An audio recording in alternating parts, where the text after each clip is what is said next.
ইসরায়েলকে হটিয়ে জেরুজালেম দখলে নামছে তুরস্ক। ভারতকে ভেঙে নতুন খ্রিস্টান রাষ্ট্রের পরিকল্পনা, তবে কি সেভেন সিস্টার ভাঙার পেছনে আমেরিকা? সিরিয়ায় বাড়াবাড়ি করছে ইসরায়েল, নেতানিয়াহুকে তুরস্কের কঠোর হুঁশিয়ারি। প্রক্সি যোদ্ধা দলের প্রয়োজন নেই, আমরা সরাসরি পদক্ষেপ নিতে সক্ষম, হুঁশিয়ারি খামেনির। ইসরায়েলকে হটিয়ে জেরুজালেম দখলে নামছে তুরস্ক। তুরস্কের প্রেসিডেন্ট রিসেপ তাইপ এরদোগান মুসলিম বিশ্বে যার প্রভাব প্রতিপত্তি এখন চোখে পড়ার মতো। ক্ষমতায় আসার পর থেকেই মুসলিম বিশ্বের সঙ্গে তার সম্পর্ক স্বাভাবিক করার চেষ্টা করে যাচ্ছেন। সম্প্রতি তিনি তুরস্কের দক্ষিণ পূর্ব শহর মার্দিনে ভাষণ দিয়েছেন। তুর্কি প্রেসিডেন্টের ভাষণের সময় উপস্থিত জনতাকে স্লোগান দিতে দেখা যায়। টাইমস অফ ইন্ডিয়া মার্দিনের একটি ভিডিওর খণ্ডিত অংশ যুক্ত করে লিখেছে, এরদোগানের বক্তব্যের সময় জনতা বলছিলেন, Mister President take us to Jerusalem, যার বাংলা, মিস্টার প্রেসিডেন্ট আমাদেরকে জেরুজালেমে নিয়ে চলুন। টাইমস অফ ইন্ডিয়ার প্রতিবেদন থেকে জানা যাচ্ছে, জনতার জেরুজালেম যাওয়ার আক্ষেপের উত্তরে তুরস্কের প্রেসিডেন্ট একটি শক্তিশালী জবাব দিয়েছেন। এরদোগান বলেছিলেন, পেশেন্ট ব্রিংস ভিক্টোরি, অর্থাৎ ধৈর্য বিজয় আনে। ধারণা করা হচ্ছে এরদোগানের এই মন্তব্যের মধ্যে একটি বিশাল রাজনৈতিক বার্তা রয়েছে। বছরের পর বছর ধরে তুরস্ক জেরুজালেমকে নিজেদের রেড লাইন হিসাবে উল্লেখ করে আসছে। তুরস্কের অটোমান সাম্রাজ্যে একসময় জেরুজালেম অন্তর্ভুক্ত ছিল। অটোমান সাম্রাজ্যের ঐতিহ্য হিসাবে তিনি এই শহরকে তুরস্কের অধিকারভুক্ত বলে মনে করেন। 2020 সালে এরদোগান জেরুজালেমকে তুরস্কের অন্তর্গত বলে ঘোষণাও দিয়েছিলেন। প্রেসিডেন্ট এরদোগান যখন ধৈর্য বিজয় আনে বলেছেন, তখন তিনি এই বক্তব্যের মাধ্যমে ইসরায়েলের প্রতি তার বিরোধিতা আরও কঠোর করতে যাচ্ছেন। যখন মার্কিন প্রশাসন ইসরায়েলের রাজধানী হিসাবে জেরুজালেমকে স্বীকৃতি দিয়েছিল, তখনও তিনি তীব্র প্রতিক্রিয়া জানিয়েছিলেন। এরদোগানের এই ধরনের বক্তব্য আসলে আন্তর্জাতিক মহলে তুরস্ককে শক্তির প্রতীক হিসাবে দেখা হচ্ছে। তবে প্রশ্ন জাগছে, তুরস্ক কি সত্যিই জেরুজালেমকে ঘিরে বড় ধরনের কোনো কৌশল নিতে যাচ্ছে, নাকি এই বক্তব্য শুধুই রাজনৈতিক চাপ তৈরি করার একটি কৌশল? এদিকে সিরিয়া ঘিরে নতুন করে রাজনৈতিক আধিপত্য বিস্তার লড়াইয়ে আছে বেশ কয়েকটি দেশ। ধারণা করা হচ্ছে সেখানে আঙ্কারার প্রধান প্রতিপক্ষ হতে পারে ইসরায়েল। কেননা আসাদ সরকারের পতনে ভূমিকা রাখা গোষ্ঠীগুলোর মধ্যে অন্যতম হায়াত তাহরিরের আল শাম তুরস্ক ঘনিষ্ঠ হওয়ায় দেশটির রাজনীতিতে আঙ্কারার হস্তক্ষেপ বৃদ্ধির আশঙ্কায় চিন্তার ভাঁজ পড়েছে ইসরায়েলের কপালে। অন্যদিকে যুক্তরাষ্ট্রের নবনির্বাচিত প্রেসিডেন্ট ডোনাল্ড ট্রাম্পের সঙ্গে তুর্কি প্রেসিডেন্ট রিসেপ তাইপ এরদোগানের সম্পর্কের উপরও বেশ কিছু বিষয় নির্ভর করছে। নতুন খ্রিস্টান রাষ্ট্রের পরিকল্পনা, সেভেন সিস্টার্স ভাঙার পেছনে কি তবে আমেরিকা? সেভেন সিস্টার্সের বিশেষ করে মণিপুরের বিদ্রোহীদের হাতে রকেট লঞ্চার, স্নাইপার, RM-60 ও MR-4 মতো আমেরিকান অ্যাসল্ট রাইফেল। যেখানে পুরো রাজ্য জুড়ে ইন্টারনেট বন্ধ, সেখানে এই বিদ্রোহীরা ব্যবহার করছে ইলন মাস্কের স্টারলিংকের ইন্টারনেট। আধুনিক আমেরিকান অস্ত্র ও স্যাটেলাইট ইন্টারনেট কোথায় পাচ্ছে বিদ্রোহীরা, তা নিয়ে জনমনে দেখা দিয়েছে নানা আশঙ্কা। সেভেন সিস্টার্স নিয়ে খ্রিস্টান অধ্যুষিত রাষ্ট্র গড়ার যে গুঞ্জন ছিল, সেখানে বাড়তি হাওয়া দিচ্ছে এই সব তথ্য।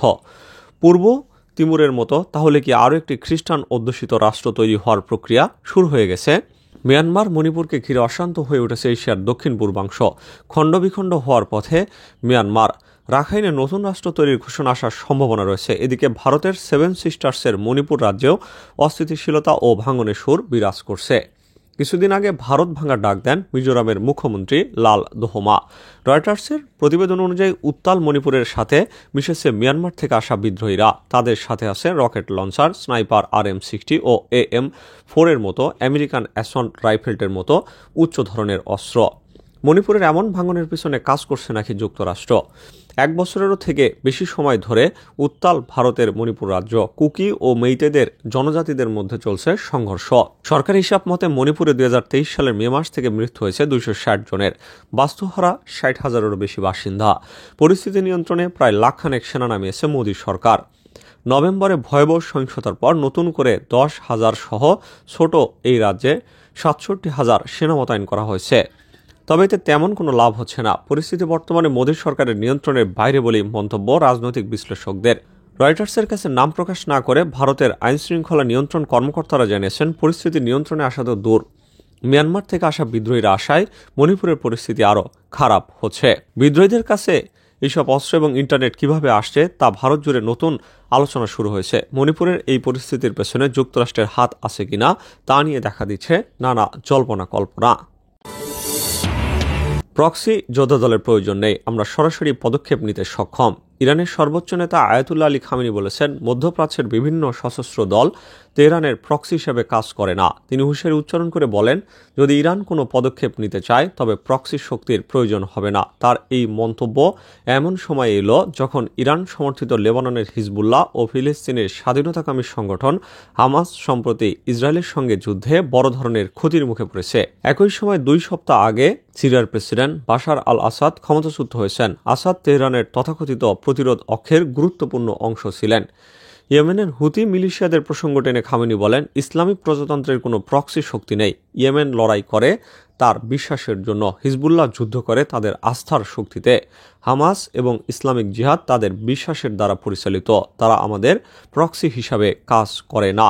তিনি আরও বলেন, আমেরিকানরা বারবার বলছে ইসলামিক প্রজাতন্ত্র তাদের প্রক্সি শক্তি হারিয়েছে। এটি আরও একটি ভুল। আমরা যদি ভবিষ্যতে পদক্ষেপ নিতে চাই তবে আমাদের প্রক্সি দরকার হবে না। সিরিয়ায় বাড়াবাড়ি করছে ইসরায়েল, নেতানিয়াহুকে তুরস্কের হুঁশিয়ারি। সিরিয়ায় অভিযানের নামে বাড়াবাড়ি করছে ইসরায়েল, শীঘ্রই তা বন্ধ করতে হবে এমন হুঁশিয়ারি দিয়েছেন তুরস্কের প্রেসিডেন্ট। এর পাশাপাশি বিদ্রোহী নিয়ন্ত্রিত সরকারকে সর্বাত্মক সহযোগিতার ঘোষণা দেন রিসেপ তাইপ এরদোগান। এর আগে সিরিয়ায় গেল 12 বছরের মধ্যে প্রথমবারের মতো সফর করেন তুরস্কের পররাষ্ট্রমন্ত্রী। যুদ্ধবিধ্বস্ত দেশটি পুনর্গঠনের সব ধরনের সহযোগিতার আশ্বাস দেন তিনি। 12 বছরের মধ্যে প্রথমবারের মতো দামেস্ক সফর করেন তুর্কি পররাষ্ট্রমন্ত্রী হাকান ফিদান। হাকান ফিদানকে বরণ করতে উপস্থিত ছিলেন সিরিয়ার অন্যতম শীর্ষ বিদ্রোহী নেতা আহমেদ আল সারা। বাশার আল আসাদ সরকারের পতনে 1 যুগ পর আবারও দামেস্কের সাথে সম্পর্ক স্বাভাবিক করতে আগ্রহ দেখাচ্ছে আঙ্কারা। আল সারার সাথে বৈঠক শেষে যৌথ সংবাদ সম্মেলনে সিরিয়ার উন্নয়নে সব ধরনের সহযোগিতা দিয়ে পাশে থাকার আশ্বাস দেন তুর্কি পররাষ্ট্রমন্ত্রী। তিনি ঘোষণা দেন, সিরিয়ায় তুরস্কের সন্ত্রাস বিরোধী অভিযান অব্যাহত থাকবে। পশ্চিমা মদতপুষ্ট গোষ্ঠীর সময় শেষ হয়ে আসছে, ইসরায়েলের বাড়াবাড়িও থামতেই হবে। তুরস্কের শত্রুর সঙ্গে জোট বাঁধছে ইসরায়েল। রাশিয়া ও ইরানের মতো শক্তিশালী প্রতিদ্বন্দ্বীদের পিছনে ফেলে সিরিয়ায় উল্লেখযোগ্য প্রভাব বিস্তার করছে তুরস্ক। তবে প্রেসিডেন্ট রিসেপ তাইপ এরদোগানের এই সাফল্যের সুযোগ কাজে লাগাচ্ছে ইসরায়েল। সিরিয়ার গৃহযুদ্ধ এবং বাশার আল আসাদ সরকারের দুর্বল অবস্থার মধ্যেই গোলান মালভূমির কৌশলগত অঞ্চল নিজেদের নিয়ন্ত্রণে নেয় ইসরায়েল। বাশার আল আসাদ সরকারের পতনের পর ইসরায়েল নিজেদের ভূরাজনৈতিক কৌশল আরও শক্তিশালী করেছে। গোলান মালভূমির নিয়ন্ত্রণ নেওয়ার পাশাপাশি সরকারবিহীন সিরিয়ার কেন্দ্রীয় অংশের কাছাকাছি পৌঁছে গেছে ইসরায়েলি সেনারা। তুরস্ক যখন মার্কিন সমর্থনপুষ্ট বিদ্রোহীদের নিয়ে সিরিয়ায় ব্যস্ত, তখন ইসরায়েল নতুন এক চুক্তির মাধ্যমে ভূমধ্যসাগরীয় অঞ্চলে নিজেদের অবস্থান শক্তিশালী করছে। দীর্ঘদিন ধরে তুরস্ক এবং গ্রিসের মধ্যে বিরোধ থাকলেও এবার সেই গ্রিসের সঙ্গে কৌশলগত সহযোগিতায় যুক্ত হয়েছে ইসরায়েল। সম্প্রতি গ্রিস ও ইসরায়েল একটি দ্বিপাক্ষিক চুক্তি সই করেছে, যা আঞ্চলিক জ্বালানি খাতের গতিশীলতা বাড়াবে। গ্রিসের পরিবেশ ও জ্বালানি মন্ত্রী থোডোরস স্কাইলাকাকিস এবং ইসরায়েলের জ্বালানি ও অবকাঠামো মন্ত্রী এলি কোহান এই চুক্তি স্বাক্ষর করেন। এই চুক্তির মাধ্যমে গ্রিস হয়ে ইসরায়েলের উৎপাদিত গ্রিন ইলেকট্রিসিটি ইউরোপীয় ইউনিয়নে সরবরাহ করা হবে। এই উদ্যোগে ভূমধ্যসাগরের পূর্বাঞ্চলীয় দেশগুলো এবং ইউরোপীয় ইউনিয়ন সবচেয়ে বেশি লাভবান হবে। বাংলাদেশের বিরুদ্ধে নালিশ করতে আমেরিকায় ভারতের পররাষ্ট্রমন্ত্রী। আমেরিকার 47তম প্রেসিডেন্ট ডোনাল্ড ট্রাম্প আগামী 20 জানুয়ারি আনুষ্ঠানিকভাবে ফের হোয়াইট হাউসের গদিতে বসবেন তিনি। তার আগে আমেরিকা সফরে ভারতের পররাষ্ট্রমন্ত্রী এস জয়শঙ্কর। তবে কি আবারও বাংলাদেশের বিরুদ্ধে নালিশ করবে ভারত? জানা গেছে, আঞ্চলিক ও আন্তর্জাতিক সহ নানা বিষয়ে আলোচনা করার কথা রয়েছে তার। এই সফরের মধ্যে দিয়ে ভারত আমেরিকার দ্বিপাক্ষিক সম্পর্ক আরও মজবুত হবে বলে আশা জয়শঙ্করের। একই সঙ্গে মার্কিন প্রশাসনের সঙ্গে বৈঠকে বাংলাদেশ প্রসঙ্গ ওঠে কিনা সেদিকেই নজর থাকবে সকলের। পিটিআই সূত্র খবর, জয়শঙ্করের এই সফর 5 দিনের। মঙ্গলবার থেকেই আমেরিকায় তার কর্মসূচি শুরু হয়েছে। 29শে ডিসেম্বর পর্যন্ত তিনি থাকবেন ওয়াশিংটনে। এক বিবৃতিতে জয়শঙ্কর জানান, 24 থেকে 29শে ডিসেম্বর পর্যন্ত আমেরিকায় থাকবেন পররাষ্ট্রমন্ত্রী। এই সফরে তিনি দ্বিপাক্ষিক, আঞ্চলিক এবং আন্তর্জাতিক বিভিন্ন বিষয় নিয়ে আলোচনা করবেন। বৈঠকে বসবেন আমেরিকায় নিযুক্ত ভারতীয় রাষ্ট্রদূত এবং পররাষ্ট্র মন্ত্রণালয়ের কর্মকর্তাদের সঙ্গে। জানা গেছে, এই সফরে জয়শঙ্কর বিদেয়ী মার্কিন বিদেশ সচিব অ্যান্টনি ব্লিংকেনের সঙ্গেও বৈঠক করবেন। পাশাপাশি তিনি সাক্ষাৎ করতে পারেন বিদায়ী মার্কিন প্রেসিডেন্ট জো বাইডেন ও হবু মার্কিন প্রেসিডেন্ট ডোনাল্ড ট্রাম্পের সঙ্গে।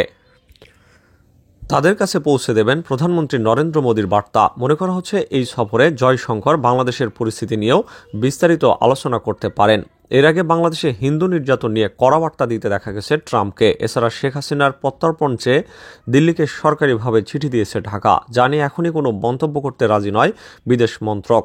এই আবহে জয়শঙ্করের আমেরিকা সফর যথেষ্ট তাৎপর্যপূর্ণ বলে মনে করছেন বিশ্লেষকদের এক অংশ।